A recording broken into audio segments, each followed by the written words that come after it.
সবাইকে এমএস টেকের পক্ষ থেকে ধন্যবাদ। আজ আমরা দেখব একটি এসি রিপেয়ারিং। আসলে এই সময় কাস্টমার আমাদেরকে ফোন দিয়েছিল, তার এসিতে টাইমার লাইটটা অন হয়ে থাকে এবং এসি দিয়ে কোনো প্রকার ঠান্ডা বাতাস বা রিমোটে কাজ করে না। এরপর আমরা কাস্টমারের বাসায় যাই এবং গিয়ে এই সমস্যার সমাধান দিই। তো এটা আমরা ভিডিও করেছিলাম এবং ভিডিওটি আপনাদের মাঝে শেয়ার করছি। আমাদের প্রতিটা কাজ আমরা লিগালি ভিডিও করে আপনাদেরকে দেখাই, কোনো ছবিতে বিশ্বাস না করে আমাদের ভিডিও এবং আমাদের কাজের ক্যাটাগরি দেখে আপনাদের সার্ভিসের জন্য আমাদের সাথে যোগাযোগ করতে পারেন।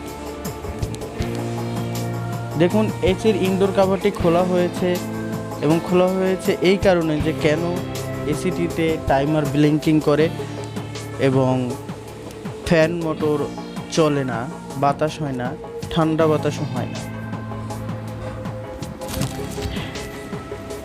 প্রিয় ভিউয়ার্স, আমাদের সকল ধরনের সার্ভিস পেতে যোগাযোগ করুন mstech.bdpower, আমাদের ফেসবুক পেজ mstech.bdpower এবং ইউটিউব চ্যানেল, এবং ভিডিওর নিচে দেওয়া নাম্বারটিতে যোগাযোগ করুন। সার্ভিস বুকিং দিতে নিচে দেওয়া এই নাম্বারটিতে যোগাযোগ করবেন। দেখুন, ডিসপ্লেটা খোলা হয়েছে, তো খোলা হয়ে দেখা যাচ্ছে ডিসপ্লে তারগুলো সব ইঁদুরে কাটছে এবং সার্কিটটা এখানে শর্ট আছে।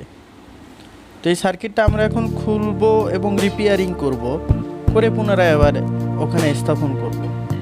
তো এই সম্পূর্ণ ভিডিওটা দেখার জন্য আপনারা শেষ পর্যন্ত আমাদের সাথে থাকুন।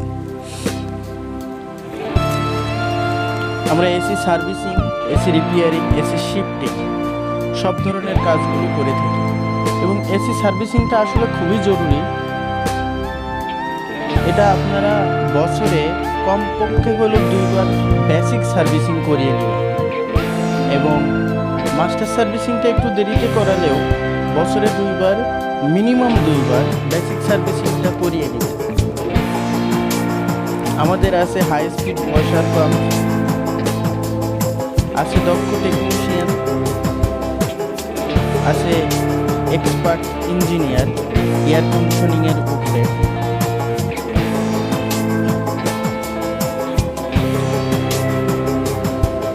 তো আপনার এসিতে যখন কোনো সমস্যা দেখবেন আমাদের কাছ থেকে সার্ভিসটা নিতে ভুলবেন না। আমাদের কাজটি সম্পন্ন করা হয়েছে, এখন আমরা খাবারটা দিয়ে এসিটি চালু করব এবং এসিটি চেক করা হয়েছে সম্পূর্ণ সে আগের মতোই কাজ করে।